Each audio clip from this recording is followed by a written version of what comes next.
Hello friends, Jai Hind. This is Shweta. Welcome to my YouTube channel Gyan Kunj with Shweta में आपका स्वागत है। तो कैसे हो आप लोग? आशा करती हूँ कि आप लोग बहुत अच्छे होंगे, स्वस्थ होंगे और आप लोगों का पढ़ाई भी बहुत अच्छे से चल रहा होगा। तो जो लोग इस चैनल को सब्सक्राइब नहीं किए हैं तो please like and subscribe my channel. तो फ्रेंड्स, आज हम बात करेंगे सीटेट के बारे में। देखिए, वीडियो में सीटेट का प्रीवियस ईयर क्वेश्चन पेपर है जो कि आज से मैं स्टार्ट करूँगी एक नया सीरीज़, जिसमें क्या होगा कि जितने भी सीटेट के प्रीवियस ईयर क्वेश्चन रहेंगे उस इस प्लेलिस्ट में मैं आप लोगों को प्रोवाइड कराऊंगी। तो पिछले वर्षों में जितना भी एग्ज़ाम्स हुआ है सारे ही क्वेश्चंस रहेंगे, जैसे कि हर सब्जेक्ट पे, जैसे हिंदी हो गया, संस्कृत हो गया और जो सोशल स्टडी से हो गया, सीडीपी हो गया। तो सारे ही क्वेश्चन से मैं करवाऊंगी जितने भी प्रीवियस ईयर के क्वेश्चन रहेंगे। तो ठीक है, आप लोग प्लीज़ जाके प्लेलिस्ट चेक करिएगा। तो चलिए स्टार्ट करते हैं आज का वीडियो, ठीक है। और अगर आप लोगों को ये वीडियो अच्छा लगेगा तो प्लीज़ वीडियोस को लाइक करिएगा, चैनल को सब्सक्राइब करिएगा। तो चलिए स्टार्ट करते हैं। क्वेश्चन नंबर फर्स्ट, ठीक है फ्रेंड। तो देखिए, क्वेश्चन नंबर फर्स्ट क्या है कि बाल विकास की प्रक्रिया में संवेगात्मक बुद्धि का क्या महत्व है। ठीक है, जो संवेगात्मक बुद्धि है उसका क्या महत्व है, ठीक है फ्रेंड, जो बाल विकास होता है उस प्रक्रिया में। तो देख लीजिए, पहले हम लोग ऑप्शन पढ़ लेते हैं। ऑप्शन ए है केवल अकादमिक सफलता सुनिश्चित करना, ठीक है, सॉरी। और ऑप्शन बी है केवल तार्किक सोच को बढ़ाना, ठीक है। और ऑप्शन सी है सामाजिक व भावनात्मक समझ को विकसित करना। और ऑप्शन डी है केवल गणितीय दक्षता बढ़ाना। तो आप लोग प्लीज़ कमेंट बॉक्स में इसका राइट आंसर बताइएगा कि क्या होगा आप लोगों के अकॉर्डिंग। तो देखिए, जैसे क्या होता है कि केवल अकादमिक सफलता ही सुनिश्चित करना, जैसे अकादमिक जैसे जो स्कोर होता है नंबरिंग का, तो कोई ज़रूरी नहीं है कि जो 90% वाले बच्चे हैं वही कैपेबल हैं हर चीज़ के लिए, वो बहुत तेज तर्राक हैं। और जो 50% के बच्चे हैं वो तेज़ तर्राक नहीं है। आईक्यू लेवल सबका अलग अलग होता है, लेकिन हर वे में सबका एक बराबर हो ऐसा नहीं माना जा सकता, ठीक है। तो ऐसा नहीं है कि जो 90 या 95% वाले बच्चे हैं वो बहुत बेस्ट हैं और अकॉर्डिंग 50% वाले बच्चों से, ठीक है। तो ये ऑप्शन राइट नहीं होगा। और केवल तार्किक सोच को बढ़ाना, देखिए किसी का ही सिर्फ एक वे में विकास होना, ये चीज़ें सही नहीं है। विकास अकॉर्डिंग मतलब पूरे चारों तरफ से होना चाहिए हम लोगों का। और देखिए, इसका जो राइट ऑप्शन हो जाएगा मैं आप लोगों को बता देती हूँ कि ऑप्शन सी जो है इसका राइट हो जाएगा। देखिए, किसी का जो विकास हो रहा है वो सामाजिक भावनात्मक समझ को विकसित करना, ठीक है। इसका जो संवेगात्मक बुद्धि का महत्व होता है, ठीक है। संवेगात्मक बुद्धि का महत्व ये होता है कि उसका जो सामाजिक समझ है और जो भावनात्मक समझ को दोनों तरफ से ही विकसित करना संवेगात्मक बुद्धि का महत्व है, ठीक है। तो ऑप्शन सी इसका राइट हो जाएगा। तो बढ़ते हैं नेक्स्ट क्वेश्चन पे, क्वेश्चन नंबर 2। तो क्वेश्चन नंबर 2 है फ्रेंड, देखिए क्वेश्चन नंबर 2 है फ्रेंड कि वैगोस्की के निकटतम विकास क्षेत्र जेडपीडी का सही उदाहरण कौन सा है, ठीक है। तो जो वैगोस्की हैं उनके जो निकटतम क्षेत्र जो जेडपीडी का सही उदाहरण क्या है, यही पूछा है। तो आप लोग इसका राइट ऑप्शन बताइएगा। पहले हम लोग इसका ऑप्शन पढ़ लेते हैं। ऑप्शन ए है बच्चा अकेले किसी कार्य को करने में सक्षम हो, ठीक है। ऑप्शन बी है बच्चा शिक्षक या सहपाठी की सहायता से नया कार्य सीख सके, चलो ठीक है, ये भी बात सही है। और ऑप्शन सी क्या है, बच्चा बिना किसी प्रयास के कार्य पूरा कर ले, ठीक है। और ऑप्शन डी क्या है, बच्चा केवल अपने साथियों से ही मतलब सीख सके, ठीक है, साथियों से ही सीखे। तो इसका जो राइट ऑप्शन क्या हो जाएगा, ठीक है। देखिए, बच्चा अकेले जो जेडपीडी होता है आप लोग पढ़े होंगे वैगोस्की का जेडपीडी। देखिए, कभी कभी क्या होता है कि जेडपीडी का फुल फॉर्म भी पूछ देता है। तो इसका जो फुल फॉर्म होता है जोन्स ऑफ प्रॉक्सिमल डेवलपमेंट होता है, ठीक है। जेडपीडी जो है वो वैगोस्की का सिद्धांत है। तो देखिए, इसका जो पहले हम लोग देख लेते हैं ऑप्शन क्या है। ऑप्शन ए है कि बच्चा अकेले किसी कार्य को करने में सक्षम हो, ठीक है। ये बात तो सही नहीं है कि अकेले ही वो चीज़ें कार्य कर सकता है और उसमें किसी का ज़रूरत नहीं होगा। और बच्चा बिना किसी प्रयास के कार्य पूरा कर ले, ये सही नहीं है, ठीक है। तो इसका देखिए राइट ऑप्शन है जो ऑप्शन बी हो जाएगा, राइट हो जाएगा। बच्चा शिक्षक या सहपाठी की सहायता से नया कार्य सीख सके, ठीक है। जेडपीटी का मतलब होता है कि उसको थोड़ा सा कोई सहायता कर मतलब दे रहा है और वो अपने आप से वो काम कर कर ले रहा है, ठीक है। तो इसका जो राइट ऑप्शन हो जाएगा ऑप्शन बी हो जाएगा। तो देखिए जितने ही मैं बार बार बोल रही हूँ आप लोगों को कि देखिए मैं वीडियो की स्टार्टिंग में भी मैंने ये बात बोला था कि इसमें जितने भी क्वेश्चन हैं वो प्रीवियस ईयर के क्वेश्चन पेपर है। तो आप लोग इस बात का ध्यान रखिएगा, अगर आप लोगों को सीटेट क्लियर करना है तो आप लोगों को जितने भी क्वेश्चन पीछे पूछे गए हैं एग्जाम्स में, आप लोगों को उसको एनालाइज करना पड़ेगा कि क्वेश्चन कहाँ से आ रहे हैं, कैसे आ रहे हैं, कैसे क्वेश्चन बन रहे हैं, उसका पैटर्न क्या है, तभी आप लोग जो है एग्ज़ाम में क्लियर कर पाओगे। तो ठीक है, उसका प्रीवियस ईयर आपको करना बहुत ज़रूरी है। तो इसीलिए मैं आप लोगों को सारे ही सब्जेक्ट के प्रीवियस ईयर करवाऊँगी, तो आप लोग बने रहिएगा वीडियो में, ठीक है। तो ऑप्शन बी इसका राइट हो जाएगा। नेक्स्ट क्वेश्चन पे चलते हैं। क्वेश्चन नंबर 3 है फ्रेंड, बालक अधिगम का सक्रिय निर्माता होता है, ठीक है, यह किस सिद्धांत का मूल आधार है। जो बालक है वो अधिगम का जो सक्रिय निर्माता होता है, ये जो है वो किस सिद्धांत का मूल आधार है, ठीक है। तो ऑप्शन ए है व्यवहारवाद, और ऑप्शन बी है संरचनावाद, और ऑप्शन सी है संज्ञानात्मक विकास सिद्धांत, और ऑप्शन डी है प्रायोगिक अधिगम सिद्धांत। तो इसका राइट ऑप्शन क्या हो जाएगा? इसका राइट ऑप्शन क्या होगा? तो प्लीज़ आप लोग बताइएगा कि जो बालक का अधिगम का सक्रिय निर्माता होता है वह किस सिद्धांत का मूल आधार होता है। तो जो सक्रिय अधिगम का जो सिद्धांत मतलब जो सक्रिय निर्माता होता है, तो सक्रियता जो है वो माइंड से ही आएगा, वो ऑप्शन जो होगा संज्ञानात्मक विकास का सिद्धांत माना जाएगा, ठीक है। संज्ञान से ही उसके अंदर जो सक्रियता की भावना उत्पन्न होती है, तो उसका जो मूल सिद्धांत का आधार है वो संज्ञानात्मक विकास का सिद्धांत है, ठीक है फ्रेंड्स। तो बढ़ते नेक्स्ट क्वेश्चन पे। क्वेश्चन नंबर 4 है, देखिए क्वेश्चन नंबर 4 है फ्रेंड, कोहलबर्ग के नैतिक विकास सिद्धांत के अनुसार कौन सा स्तर पूर्व परंपरागत स्तर में आता है, ठीक है, प्री कन्वेंशनल लेवल, ठीक है। ये जो कोहलबर्ग के नैतिक जो सिद्धांत है वो 3 सिद्धांत में डिवाइड किए गए हैं, ठीक है। तो इसमें क्या पूछा गया है कि पूर्व परंपरागत स्तर में कौन सा आता है। तो देखिए ऑप्शन पढ़ लेते हैं। ऑप्शन ए है सामाजिक अनुबंधन, और ऑप्शन बी है व्यक्तिगत अधिकार, और ऑप्शन सी है पुरस्कार और दंड पर आधारित नैतिकता, और ऑप्शन डी है सार्वभौमिक नैतिक सिद्धांत। तो इसका राइट ऑप्शन क्या हो जाएगा? प्लीज़ कमेंट बॉक्स में कमेंट करिए। देखिए अगर आप लोग कमेंट करेंगे, बताएंगे, और आप लोग अगर इस वीडियो को देख रहे हैं तो प्लीज़ आप लोग पेन और एक पेज लेके बैठिए, कॉपी लेके बैठिए, जिससे आप लोगों का आकलन हो सके कि आप लोग कितना क्वेश्चन राइट कर पा रहे हैं। उससे आप लोग को रिलेट कर पाओगे कि जो नहीं आ रहा है उसको, उस क्वेश्चन को मैं एनालाइज करूँ, समझूँ कि नहीं क्यों नहीं आ रहा है, उस टॉपिक को आपको पढ़ने की ज़रूरत है, ठीक है। तो आप लोग ऐसे करके अपना जो है स्ट्रेटजी बना सकते हैं पढ़ने का। सीटेट क्लियर हो जाएगा आप लोगों का, जो आने वाला सीटेट है जुलाई में। तो देखिए इसका जो राइट ऑप्शन हो जाएगा, क्या पूछा है कि पूर्व परंपरागत स्तर कौन सा होता है। तो देखिए जो ऑप्शन सी है इसका राइट हो जाएगा। जो पुरस्कार और दंड पर आधारित नैतिकता होती हैं वही कहलाता है पुरस्कार और दंड पर आधारित होता है, वही कहलाता है पूर्व परंपरागत स्तर, ठीक है। तो ऑप्शन सी इसका राइट हो जाएगा। नेक्स्ट क्वेश्चन पे चलते हैं। Question number 5।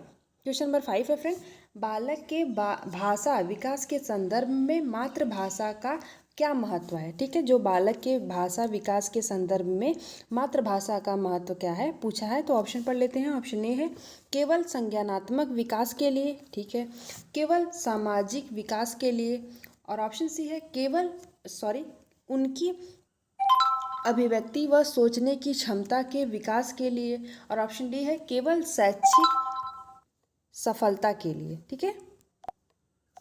तो आप लोग बताइएगा कि इसका राइट ऑप्शन क्या हो जाएगा। देखिए मैं आप लोगों को एक बात और बताना चाहती हूँ, एक ये ट्रिक वाइज समझ लीजिए आप लोग। जो ऑप्शन है जिसमें केवल शब्द है, ये केवल जो शब्द है वो निगेटिव वर्ड है, तो इसका आप लोग ध्यान रखिएगा। जिस ऑप्शन में अगर केवल आ रहा है तो समझ लीजिए वो ऑप्शन गलत है। वो अगर हो सकता है मे बी कभी कभी घुमा के भी क्वेश्चन दिए जाते हैं, लेकिन 95% ऐसे होते हैं, ऐसे जो ऑप्शन होते हैं वो केवल वाले वो गलत होते हैं, ठीक है। तो देखिए अगर हम केवल संज्ञानात्मक विकास कर रहे हैं वो भी गलत है। हम लोग मैं बार बार ये बात बोल रही हूँ, विकास का मतलब होता है कि किसी भी एक वे में आप लोग का विकास नहीं हो सकता है। विकास चौमुखी होता है, चारों तरफ से होता है, ठीक है। तो इसका जो राइट ऑप्शन हो जाएगा ऑप्शन सी हो जाएगा, उनकी जो अभिव्यक्ति व सोचने की जो क्षमता के विकास के लिए। ठीक है, मातृभाषा का महत्व यही होता है कि उनका जो सोचने का क्षमता होता है और उनका जो अभिव्यक्ति जो बोलने का है, किसी को सामने कैसे प्रेजेंट करते हैं, उसका जो विकास होता है। तो नेक्स्ट क्वेश्चन पे चलते हैं, क्वेश्चन नंबर 6 पे। क्वेश्चन नंबर 6 है, क्वेश्चन नंबर 6 है फ्रेंड, प्याजे के संज्ञानात्मक विकास सिद्धांत में संवेदी मोटर अवस्था का मुख्य लक्षण क्या है। ठीक है, तो ऑप्शन ए है अमूर्त सोच का विकास, और ऑप्शन बी है वस्तु स्थायित्व की समझ विकसित कर होना, और ऑप्शन सी है तर्क शक्ति का विकास, और ऑप्शन डी है जटिल भाषा कौशल का विकास। तो इसका राइट ऑप्शन क्या होगा। देखिए, जो प्याजे का संज्ञानात्मक विकास का सिद्धांत है, प्याजे अपने जो संज्ञानात्मक विकास के सिद्धांत में चार चीज़ों में डिवाइड किए हैं। ठीक है, तो एक संवेदी जो मोटर अवस्था होता है, ऐसे ऐसे करके ये चार चीज़ों में डिवाइड किए हुए हैं, सॉरी। तो देखिए, मैं आप लोगों को बता भी देना चाहती हूँ कि जो प्याजे के संज्ञानात्मक विकास है वो चारों प्रकार है, वो कितने होते हैं, चार अवस्थाएं हैं। तो पहला है जो संवेदीय मोटर अवस्था, या फिर इसको पेशीय गामक अवस्था भी कहा जाता है, और दूसरा है पूर्व संक्रियात्मक अवस्था। ठीक है, और तीसरा है मूर्त संक्रियात्मक अवस्था, और चौथा है औपचारिक या फिर अमूर्त संक्रियात्मक अवस्था। ठीक है, और इसको जो है वर्ष में डिवाइडेड भी किया गया है, सॉरी। तो देखिए, जो पहला है संवेदी पेशीय या फिर गामक अवस्था, ये जो है वो 0 से 2 वर्ष है, और फिर नेक्स्ट है पूर्व संक्रियात्मक अवस्था जो कि 2 वर्ष से 7 वर्ष है, और जो मूर्त संक्रियात्मक अवस्था है वो 7 से 11 वर्ष है, और जो लास्ट है औपचारिक या फिर अमूर्त संक्रियात्मक अवस्था वो 11 से 15 वर्ष है। ठीक है, तो ऐसे आप लोगों को क्वेश्चन पूछा जा सकता है, और प्याजे से, थांडाइक से, कोहलबर्ग से, ये सब से क्वेश्चन डेफिनेटली आता ही है सीटेट में। तो देखिए, जो संवेदी मोटर अवस्था का मुख्य लक्षण क्या होता है, तो इसका जो राइट ऑप्शन हो जाएगा फ्रेंड, ऑप्शन बी इसका राइट हो जाएगा। देखिए, वस्तु जो है अस्थायित्व की समझ विकसित होना। ठीक है, जो ये संवेदी जो है, इसमें क्या होता है, वस्तु अस्थायित्व की समझ विकसित हो जाती है। ठीक है, उसमें क्या होता है मैं आप लोगों को बता देती हूँ। तो देखिए, अगर जैसे क्या होता है कि इसका जो टाइमिंग पीरियड है वो 0 से लेके 2 वर्ष तक होता है। तो जब बच्चा क्या होता है कि जब 1 से 1.5 साल के अवस्था में जाता है, तो उसको वस्तु अस्थायित्व का समझ हो जाता है। जैसे मान लीजिए कि अगर बच्चा कोई अपने सामने एक खिलौना देखा, ठीक है, अगर उसको पाने के लिए वो रो रहा है, और आप अगर उसको हटा दी खिलौना को, एक बार के उसको बहला फुसला के हटा दी वो खिलौना को, फिर वो सामने देखा तो खिलौना नहीं है। तो ऐसा नहीं है कि उसके वो भूल गया, वो जो मस्तिष्क में क्या होता है, प्रतिबिंब उसका बन जाता है। उसको ऐसा कहीं ना कहीं लगेगा कि यहाँ पे कुछ तो था, लेकिन ये हटा दिया गया है, इतनी समझ उसको हो जाती है। ठीक है, तो इसीलिए उसमें ये बताया गया है संवेदी मोटर अवस्था में। तो ऑप्शन बी इसका राइट हो जाएगा। नेक्स्ट क्वेश्चन पे चलते हैं, क्वेश्चन नंबर 7 पे।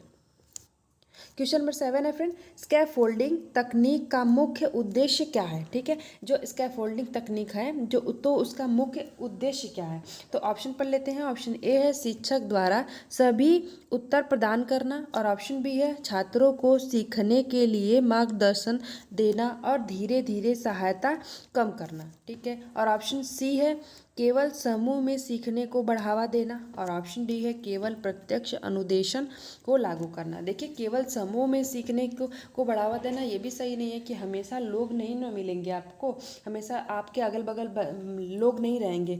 अगर ऐसा होगा तो फिर कोई अकेले तो सीख ही नहीं पाएगा। तो ये ऑप्शन एकदम गलत है। और केवल प्रत्यक्ष अनुदेशन देना, ये भी मैं आप लोगों को बता दी हूँ कि जो केवल वर्ड है वो निगेटिव वर्ड है। अगर ऐसा है कि आप लोगों को निगेटिव वर्ड में चीज़ें नहीं करनी है। ठीक है, तो देखिए, इसका जो राइट ऑप्शन हो जाएगा, ऑप्शन बी इसका राइट हो जाएगा। ठीक है, छात्रों को सीखने के लिए मार्गदर्शन देना और धीरे धीरे सहायता कम करना। देखिए, इस स्कैफोल्डिंग का क्या मतलब होता है मैं आप लोगों को बता देती हूँ।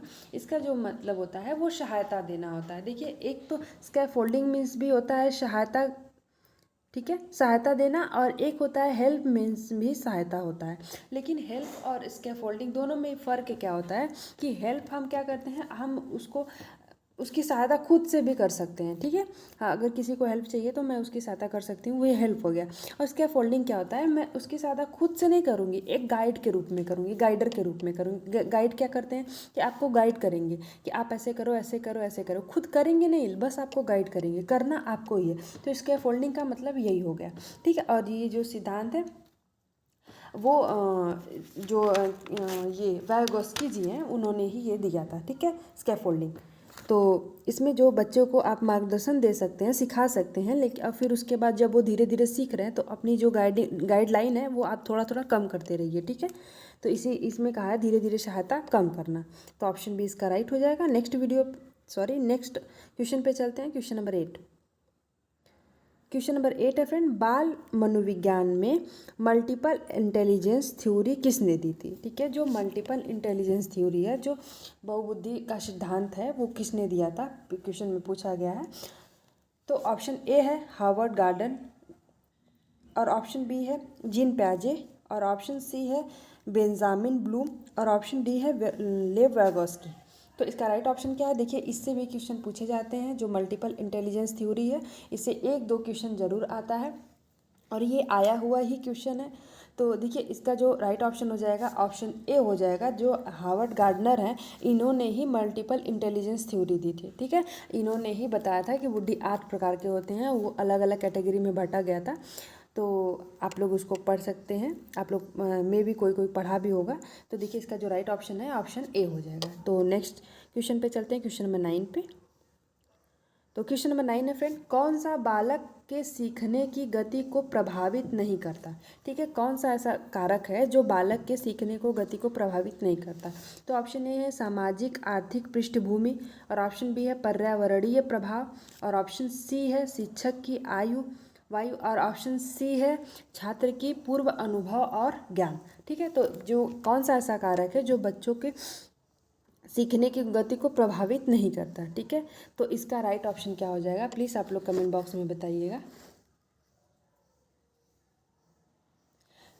तो असामाजिक आर्थिक पृष्ठभूमि, ये भी सही है। पर्यावरण प्रभाव होना चाहिए, बच्चे सीख सकते हैं। देखिए इसका जो राइट ऑप्शन हो जाएगा, ऑप्शन सी है। जो शिक्षक की आयु है, उससे बच्चा क्या सीख रहा है, क्या नहीं सीख रहा है, वो उसको प्रभावित नहीं कर सकता, ठीक है। शिक्षक के वो कितने साल का है, इससे बच्चों को क्या करना है, ठीक है। तो ऑप्शन सी इसका राइट हो जाएगा, वो प्रभावित नहीं करता। और एक बात और है कि आप लोग अगर क्वेश्चन एग्जाम में पढ़ रहे हैं तो आप लोग ये नहीं वर्ड ज़रूर देखिए, नहीं है, दोनों में फ़र्क हो जाता है। और बच्चे बहुत से ऐसे क्वेश्चन गलत करके आते हैं, ठीक है, जल्दीबाजी में। तो आप लोग इस चीज़ का ध्यान रखिएगा। तो चलिए नेक्स्ट क्वेश्चन है, क्वेश्चन नंबर 10 है, पुनर्बलन का सही उदाहरण कौन सा है, ठीक है। रेनफोर्समेंट, तो पुनर्बलन का सही उदाहरण कौन सा है, पूछा है चारों ऑप्शन में से। तो ऑप्शन ए है परीक्षा में अच्छे अंक लाने पर पुरस्कार मिलना, और ऑप्शन बी है गलती करने पर सजा देना, और ऑप्शन सी है केवल मौखिक प्रशंसा करना, और ऑप्शन डी है किसी कार्य को करने से मना करना। तो ये तो एकदम नहीं होगा कि पुनर्बलन का मतलब ये होता है, और केवल मौखिक प्रशंसा करना ये भी सही है, नहीं है। एक वे में कोई कुछ आप नहीं कर सकते, और गलती करने पर सजा देना ये भी सही नहीं होगा। देखिए पुनर्बलन का मतलब होता है कि आप किसी काम को के लिए, कि जैसे अगर छोटे बच्चे होते हैं तो हम लोग बोलते हैं ना कि अगर आप मतलब हाई स्कूल में आप इतना पास कर जाओगे 10th में, तो आप लोगों को ये चीज़ें, मैं आप लोग को साइकिल गिफ्ट करूँगी, ये चीज़ें करूँगी। तो वो पुनर्बलन होता है। तो उसका सही उदाहरण यही है कि परीक्षा में अच्छे अंक लाने पर पुरस्कार मिलना, ठीक है। तो ऑप्शन ए इसका राइट हो जाएगा। नेक्स्ट क्वेश्चन पे चलते हैं, क्वेश्चन नंबर 11 है। क्वेश्चन नंबर 11 है फ्रेंड, बालकों में प्रारंभिक सीखने के लिए सबसे उपयुक्त समय कौन सा होता है, ठीक है। प्रारंभिक सीखने के लिए सबसे उपयुक्त समय कौन सा होता है। तो ऑप्शन ए है किशोरावस्था, और ऑप्शन बी है शैशवां अवस्था और बचपन, और ऑप्शन सी है वयस्क अवस्था, और ऑप्शन डी है बुढ़ापा। तो इसका राइट ऑप्शन क्या हो जाएगा, इसका राइट ऑप्शन क्या हो जाएगा, देखिए क्या बोला है, प्रारंभिक सीखने के में सबसे उपयुक्त समय कौन सा होता है, ठीक है। तो देखिए इसका जो राइट ऑप्शन है, ऑप्शन बी इसका राइट हो जाएगा। जो शैशवां अवस्था होता है वो सीखने का सबसे फर्स्ट स्टेज होता है, ठीक है फ्रेंड। शैशवां अवस्था होता है, फिर 3 अवस्थाएं होती हैं, ठीक है। मैं आप लोगों को बता दूं कि तीनों अवस्था, पहला तो शैशवां अवस्था, तो पहला शैशवावस्था हो जाता है, दूसरा बाल्यावस्था, तीसरा किशोरावस्था, और कभी कभी हर लेखक के अनुसार अलग अलग अवस्थाएं में बांटा गया है। ठीक है, तो ऑप्शन बी इसका राइट हो जाएगा। तो नेक्स्ट क्वेश्चन पे चलते हैं, क्वेश्चन नंबर 12 पे। क्वेश्चन नंबर 12 है फ्रेंड, अधिगम अक्षमता वाले बच्चों के लिए कौन सा शिक्षण तक तरीका अधिक प्रभावी होगा। ठीक है, जो अधिगम अक्षमता वाले बच्चे होते हैं, अधिगम अक्षमता का मतलब होता है कि जो बच्चे जैसे सीखने में अक्षमता है, ठीक है, तो वो सीख नहीं सकते हैं। ठीक है, डिसेबिलिटी वाले बच्चे जो होते हैं किसी कारणवश, तो इसमें क्या होता है कि क्या पूछा है कि बच्चे वाले के लिए कौन सा शिक्षण तरीका अधिक प्रभावी होता है। ठीक है, तो ऑप्शन ए है रटे रटाए उत्तर सिखाना, ऑप्शन बी है दृश्य श्रव्य तकनीकों का उपयोग करना, ऑप्शन सी है अधिक होमवर्क देना, और ऑप्शन डी है उनके कमज़ोर क्षेत्रों को नज़रअंदाज करना। तो इसका राइट ऑप्शन क्या हो जाएगा, प्लीज़ आप लोग बताइए। देखिए, रटे रटाए उत्तर सिखाना, ये तो चीज़ें सही नहीं है बिल्कुल भी कि आप उनको रटे रटाए चीज़ों को सिखाया जाए। देखिए, इसका जो राइट ऑप्शन हो जाएगा, ऑप्शन ए हो जाएगा, जो दृश्य श्रव्य तकनीकों का उपयोग करना। देखिए, जो विजुअल और ऑडिटरी होते हैं, वो जो देख सकते हैं और सुन सकते हैं, ऐसे तकनीकों का प्रयोग किया जाना चाहिए। जो अगर जो सुन नहीं सकते वो देख सकते हैं, और जो देख नहीं सकते वो सुन सकते हैं। तो ऐसी चीज़ों का उपयोग करा के उनके जो शिक्षण तरीका को अधिक प्रभावी बनाया जा सकता है। ठीक है, तो नेक्स्ट क्वेश्चन पे चलते हैं, क्वेश्चन नंबर 13 पे।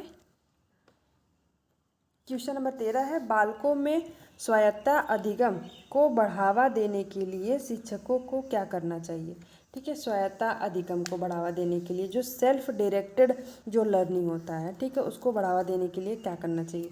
तो ऑप्शन ए है अधिक अनुशासन लागू कराना, और ऑप्शन बी है स्वतंत्र रूप से सोचने और निर्णय लेने के अवसर देना, और ऑप्शन सी है उन्हें केवल पाठ्य पुस्तकों पर सीमित रखना, और ऑप्शन डी है केवल व्याख्यान पद्धति का प्रयोग करना।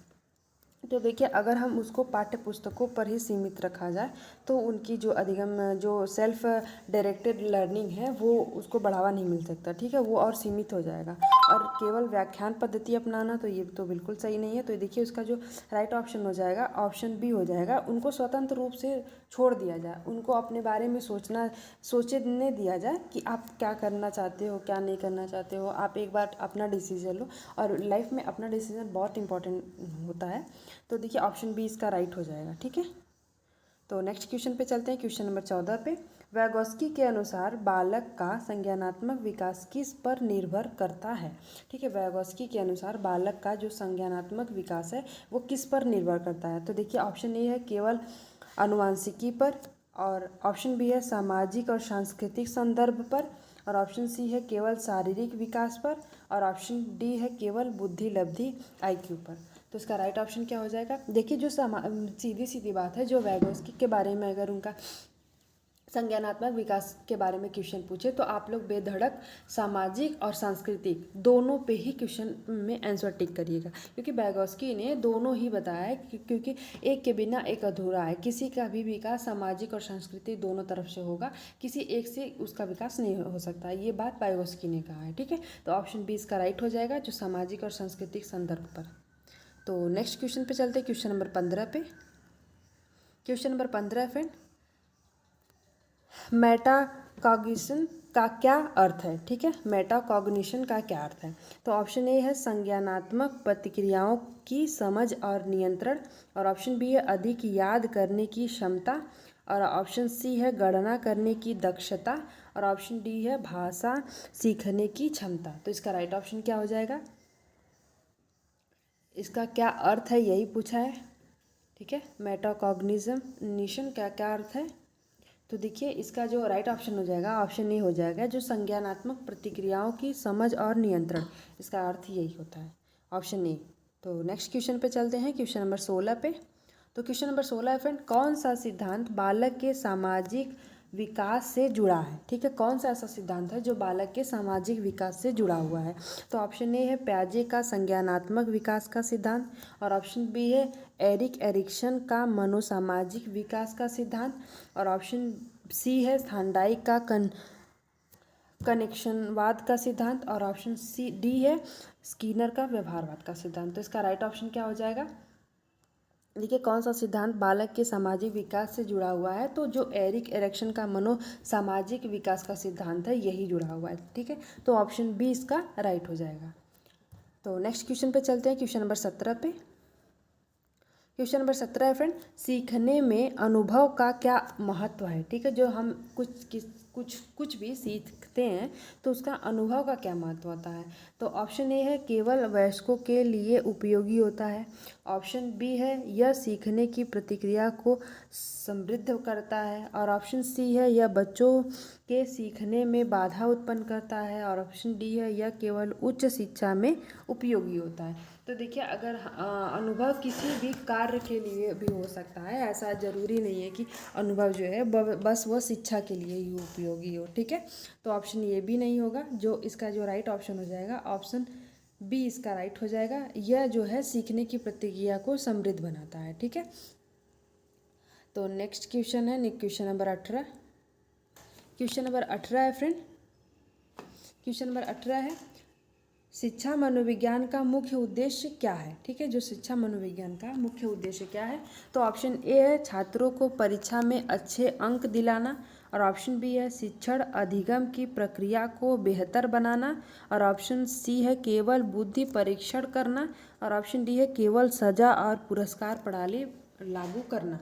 तो इसका राइट ऑप्शन क्या हो जाएगा? शिक्षा मनोविज्ञान का मुख्य उद्देश्य है वो क्या होता है?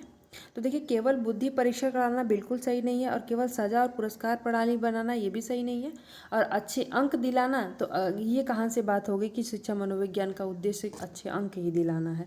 तो ऑप्शन बी इसका राइट हो जाएगा, जो शिक्षण अधिगम की प्रक्रिया को बेहतर बनाना है। ठीक है, इतना बेहतर बनाना है कि बच्चे कैसे सीख सकते हैं, उनका आईक्यू लेवल क्या है, कि उनका आईक्यू लेवल किस स्तर का है, तो उनको शिक्षा किस स्तर की देनी चाहिए। ठीक है, तो ऑप्शन बी इसका राइट हो जाएगा। तो नेक्स्ट क्वेश्चन पे चलते हैं, क्वेश्चन नंबर 19 पे। क्वेश्चन नंबर 19 है फ्रेंड, अनुकूली शिक्षण का मुख्य उद्देश्य क्या है। जो अनुकूली शिक्षण है उसका मुख्य उद्देश्य क्या है, तो ऑप्शन ए है सभी छात्रों को समान पाठ पढ़ाना। और ऑप्शन बी है प्रत्येक छात्र की व्यक्तिगत ज़रूरतों के अनुसार शिक्षण पद्धति अपनाना। और ऑप्शन सी है केवल मेधावी छात्रों को ध्यान देना। और ऑप्शन डी है केवल समूह शिक्षण को बढ़ावा देना। तो देखिए एक बात मैं आप लोगों को बताना चाहती हूँ कि जो सीटेट का क्वेश्चन आता है, ऐसा आप लोगों के माइंड में क्लिक होगा अगर आप लोग एक बार पढ़ोगे तो आप लोगों को लगेगा कि चारे ही ऑप्शन सही हैं। ऐसा लगेगा कि ये भी सही है, ये भी सही है, ये भी सही है, ये भी, ऐसा ही लगेगा आप लोगों को। लेकिन आप लोगों को उसमें निगेटिव वर्ड ढूंढने हैं, निगेटिव जो लहजा है बोलने का वो ढूंढना है वर्ड में। जैसे अब आप लोग ये बात देख लीजिए, सभी छात्रों को समान पाठ पढ़ाना, तो कि क्या ये सही है कि हम सभी छात्रों को समान ही चीज़ों से ट्रीट करें, एक ही चीज़ें हम सबको पढ़ाएं? सबका एक लेवल तो बराबर नहीं हो सकता ना। और केवल मेधावी छात्रों को ध्यान देना, अगर हम बहुत जो आईक्यू के अच्छे बच्चे हैं, जो पढ़ने में तेज़ हैं, अगर टीचर उन्हीं पे ध्यान देगा तो जो सामान्य स्तर के बच्चे हैं उनका क्या होगा, वो तो कभी पढ़ ही नहीं पाएंगे। तो और केवल समूह शिक्षण को बढ़ावा देना, अगर वो समूह शिक्षण ही करवाएंगे तो हमेशा समूह नहीं रहता ना। अगर जो अकेला बच्चा है इसका मतलब वो तो पढ़ ही नहीं सकता। तो देखिए जो है प्रत्येक छात्र की अभिव्यक्ति, मतलब जो उसका आईक्यू लेवल है, जो उसमें जो व्यक्तिगत उसका आईक्यू है वो कितना समझ सकता है, उस ज़रूरतों के अनुसार ही उसकी जो शिक्षण पद्धति बनाई जाए। इसका यही तरीका है कि किस लेवल के बच्चे हैं, जैसे section A, section B, section C होता है ना, तो ये पद्धति उन्हीं को वही सोच के अपनाया गया है कि जो सेक्शन ए वाले, क्योंकि अगर हम छोटे चीज़ें पढ़ा रहे हैं क्लास में तो क्या होगा कि अगर जो बच्चा तेज़ है जिसको वो आ रहा है तो वो तो उस क्लास में बोर होगा कि अरे सर क्या पढ़ा रहे हैं, मुझे नहीं समझ में आ रहा, सर या मैडम क्या पढ़ा रहे हैं, बहुत बोरिंग है, ये तो मुझे आता है। लेकिन जो सामान्य स्तर के बच्चे हैं उनको तो वो चीज़ें नहीं आती।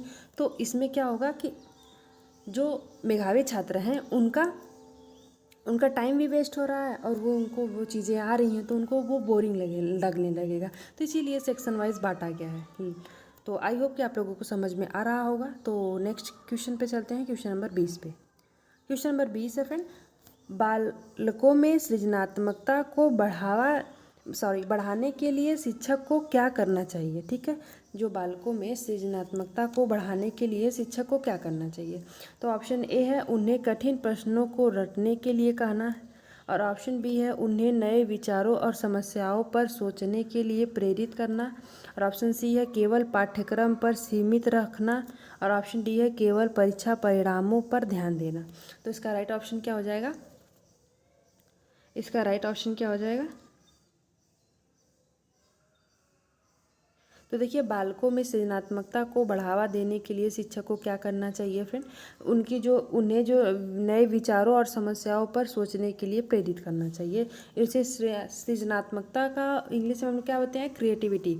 क्या होता है, माइंड को क्रिएटिव कैसे बनाया जाए। कोई एक आप लोग बच्चे देखे होंगे, आप लोगों को अगर सीडीपी को अच्छे से समझना है तो आप लोग ये समझ लीजिए कि सबके घर में या फिर अगल बगल छोटे बच्चे होते हैं, आप लोग वो पढ़ के सीडीपी आप लोग उनसे कोरिलेट कर सकते हैं कि नहीं। अगर मैं अभी आप लोगों को पिछले क्वेश्चन में बताई थी कि जैसे जो 0 से 2 वर्ष के बच्चे कैसे होते हैं, वो क्या सोचते हैं, उनके अंदर जो वस्तु स्थायित्व की भावना होती है, तो मैं आप लोगों को बताई। तो वो आप घर जाके जो आपके अगल बगल बच्चे हैं अगर उस एज के, तो आप लोग उनसे कोरिलेट करिए कि नहीं, अगर मैं उसके सामने कुछ खिलौना रख रहा हूँ तो सही में हटा ले रही हूँ तो वो सही में भूल जा रहा है कि उसको याद कर पा रहा है। अगर आप ऐसे करेंगे तो ये सीडीपी को अच्छे से समझ पाएंगे। ये जो चाइल्ड डेवलपमेंट का जो है ये विषय बहुत अच्छा है अगर जो समझ रहा है उसके लिए, ठीक है। और ये बहुत कठिन नहीं है, तो बस आप लोगों को क्या होता है कि थोड़ा समझने की ज़रूरत है, ठीक है। तो ऑप्शन बी इसका राइट हो जाएगा। तो नेक्स्ट क्वेश्चन पे चलते हैं, क्वेश्चन नंबर 21 पे। तो क्वेश्चन नंबर 21 है फ्रेंड, सांस्कृतिक पुनरुत्पादन का शिक्षा में क्या प्रभाव होता है, ठीक है। तो ऑप्शन पढ़ लेते हैं। ऑप्शन ए है सामाजिक असमानताओं को नया बनाए रखना, और ऑप्शन बी है केवल शैक्षिक गुणवत्ता सुधारना, और ऑप्शन सी है सभी छात्रों को समान अवसर देना, और ऑप्शन डी है केवल पाठ्यक्रम की जटिलता को बढ़ाना। तो इसका राइट ऑप्शन क्या हो जाएगा, जो सांस्कृतिक पुनरुत्पादन है उसका जो शिक्षा को क्या प्रभावित करता है फ्रेंड। देखिए, केवल शैक्षिक गुणवत्ता सुधारना ये भी सही बात नहीं है, तो इसका जो राइट ऑप्शन हो जाएगा ऑप्शन ए हो जाएगा, ठीक है। इसका जो राइट ऑप्शन है ऑप्शन ए हो जाएगा, सामाजिक असमानताओं को बढ़ाए रखना, ठीक है, बनाए रखना सामाजिक असमानताओं को। तो ऑप्शन इसका राइट हो जाएगा। तो नेक्स्ट क्वेश्चन पे चलते हैं, क्वेश्चन नंबर 22 पे। क्वेश्चन नंबर 22 है फ्रेंड, किस सिद्धांत के अनुसार बच्चे अपने परिवेश से सीखते हैं और समाज में उनकी भूमिका निर्धारित होती है, ठीक है। किस सिद्धांत के अनुसार बच्चे अपने परिवेश से सीखते हैं और समाज में उनकी भूमिका निर्धारित होती है। तो ऑप्शन ए है व्यवहारवाद, और ऑप्शन बी है सामाजिक सांस्कृतिक सिद्धांत, और ऑप्शन सी है संरचनावाद, और ऑप्शन डी है आनुवांशिक निर्धारण सिद्धांत। तो इसका राइट ऑप्शन क्या हो जाएगा, किस सिद्धांत के अनुसार बच्चे अपने परिवेश से सीखते हैं और समाज में उनकी भूमिका निर्धारित होती है। तो देखिए, इसका जो राइट ऑप्शन हो जाएगा ऑप्शन बी हो जाएगा, सामाजिक और सांस्कृतिक जो सिद्धांत होते हैं उससे बच्चे अपने परिवेश से सीखते हैं और समाज में उनकी जो भूमिका निर्धारित होती है, ठीक है। तो नेक्स्ट क्वेश्चन पे चलते हैं, क्वेश्चन नंबर 23 पे। क्वेश्चन नंबर 23 है फ्रेंड, सकारात्मक पुनर्बलन का कौन सा उदाहरण सबसे उपयुक्त है, सबसे अच्छा कौन सा उदाहरण है फ्रेंड, सकारात्मक पुनर्बलन जो पॉजिटिव रेनफोर्समेंट होता है। तो ऑप्शन ए है गलती करने पर बच्चों को दंड देना, और ऑप्शन बी है बच्चे की सफलता पर उन्हें उसकी प्रशंसा करना, और ऑप्शन सी है छात्र को कार्य पूरा करने पर डांटना, और ऑप्शन डी है केवल परीक्षा परिणामों पर ध्यान देना। तो इसका राइट ऑप्शन क्या हो जाएगा, इसका राइट ऑप्शन क्या होगा, सकारात्मक पुनर्बलन क्या होता है फ्रेंड। तो देखिए, इसका जो राइट ऑप्शन हो जाएगा ऑप्शन बी हो जाएगा, जो बच्चे की सफलता अगर हो रही है तो उस पर उसकी प्रशंसा करना, ठीक है। तो ऑप्शन बी इसका राइट हो जाएगा। नेक्स्ट क्वेश्चन पे चलते हैं, क्वेश्चन नंबर 24। क्वेश्चन नंबर 24 है फ्रेंड, शिक्षक को सक्रिय अधिगम को प्रोत्साहित करने के लिए क्या करना चाहिए, ठीक है। शिक्षक को सक्रिय अधिगम को प्रोत्साहित करने के लिए क्या करना चाहिए फ्रेंड, केवल व्याख्यान पद्धति अपनानी चाहिए, पहला है, और ऑप्शन बी है छात्रों को कक्षा में भागीदारी के अवसर देने चाहिए, और ऑप्शन सी है केवल पुस्तक आधारित अधिगम को बढ़ावा देना चाहिए, और ऑप्शन डी है छात्रों को अनुशासन का पाठ पढ़ाना चाहिए। तो इसका राइट ऑप्शन क्या हो जाएगा?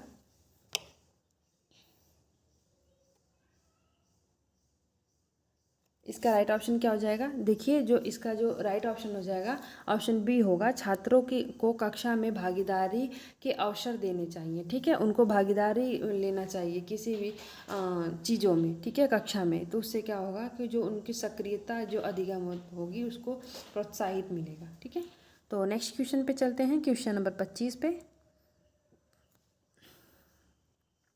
क्वेश्चन नंबर 25 है, संबंधन के सिद्धांत को किस मनोवैज्ञानिक ने विकसित किया था? ठीक है, एसोसिएशन जो होता है, इसको इंग्लिश में एसोसिएशन कहा जाता है।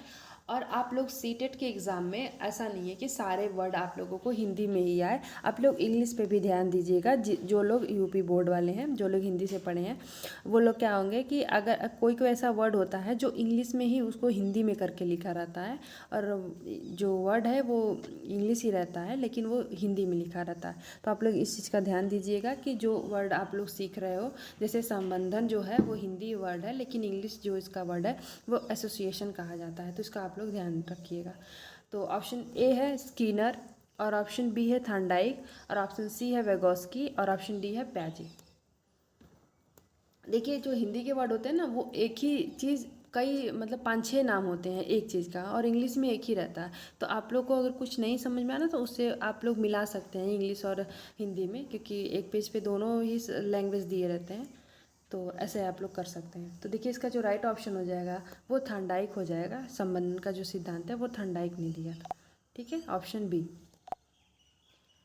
तो नेक्स्ट क्वेश्चन पे चलते हैं, क्वेश्चन नंबर 26 पे।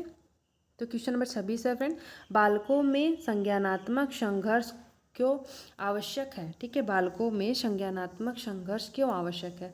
तो ऑप्शन ए है, यह नई अवधारणाओं को समझने में मदद करता है, और ऑप्शन बी है, यह केवल उलझन उत्पन्न करता है, और ऑप्शन सी है, यह सीखने में रुकावट डालता है, और ऑप्शन डी है, यह केवल मेधावी छात्रों के लिए उपयोगी है। जो संज्ञानात्मक संघर्ष को क्यों आवश्यक है फ्रेंड? तो इसका जो राइट ऑप्शन हो जाएगा, ऑप्शन ए हो जाएगा, यह नई अवधारणाओं को समझने में मदद करता है। ठीक है,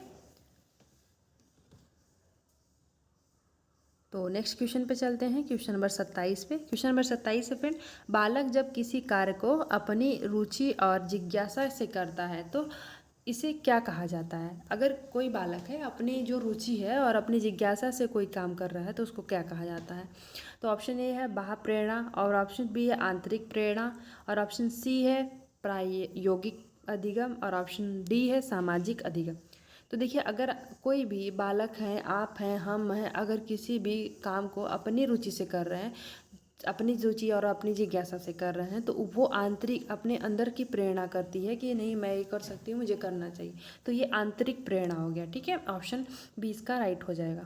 तो नेक्स्ट क्वेश्चन पे चलते हैं, क्वेश्चन नंबर 28 पे। क्वेश्चन नंबर 28 है फ्रेंड, सक्रिय निर्माण की अवधारणा किस सिद्धांत से जुड़ी है? ठीक है, सक्रिय निर्माण की। ऑप्शन ए है प्याजे का संज्ञानात्मक विकास सिद्धांत, और ऑप्शन बी है स्कीनर का व्यवहारवादी सिद्धांत, और ऑप्शन सी है थॉर्नडाइक का कन्वेंशनलवाद का सिद्धांत, और ऑप्शन डी है फ्रायड का मनोविश्लेषणात्मक सिद्धांत। तो इसका राइट ऑप्शन क्या हो जाएगा? इसका राइट ऑप्शन क्या हो जाएगा? तो देखिए, इसका जो राइट ऑप्शन हो जाएगा 28 का, ऑप्शन ए हो जाएगा। प्याजे का संज्ञानात्मक विकास का सिद्धांत होता है जो एक्टिव कंस्ट्रक्शन की अवधारणा का सिद्धांत से जुड़ा हुआ है। ठीक है, तो नेक्स्ट क्वेश्चन पे चलते हैं, क्वेश्चन नंबर 29 पे।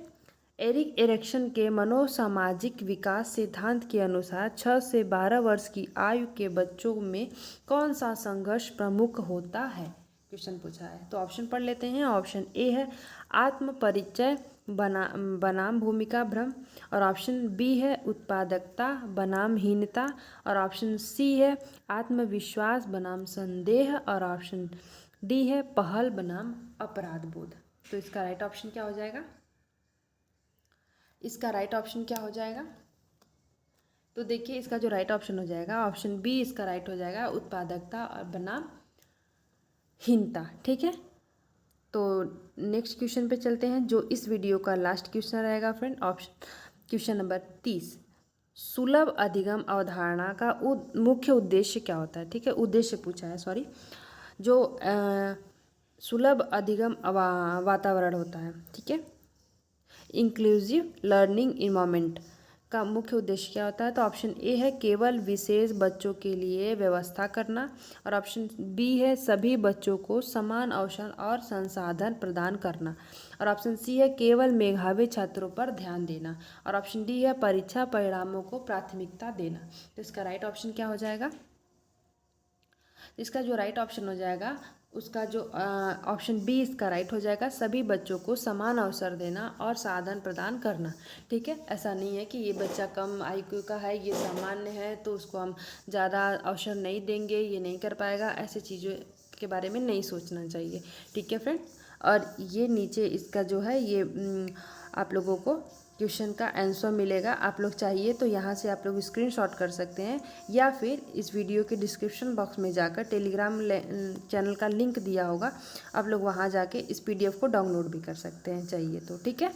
और ये जितने भी क्वेश्चन रहे हैं और प्रीवियस ईयर के क्वेश्चन हैं जो सीटेट में पिछली वर्ष पूछे गए हैं फ्रेंड, और ऐसे ही वीडियो मैं हर बार लेके आऊँगी, हर डे लेके आऊँगी आप लोगों को जो प्रीवियस ईयर के क्वेश्चन रहेंगे, और सारे ही सब्जेक्ट के क्वेश्चन लेके आऊँगी, ठीक है। तो आशा करती हूँ कि आप लोगों को ये वीडियो अच्छा लगा होगा और यूज़फुल रहा होगा, तो प्लीज़ मेरे चैनल को सब्सक्राइब करिएगा, वीडियोज़ को लाइक करिएगा और अपने फ्रेंड सर्कल में सेंड करिएगा, जिससे उन लोगों की भी हेल्प हो सके, ठीक है। तो थैंक यू सो मच, आप लोग स्टडी करते रहिए, अपना ध्यान रखिए। जय हिंद फ्रेंड।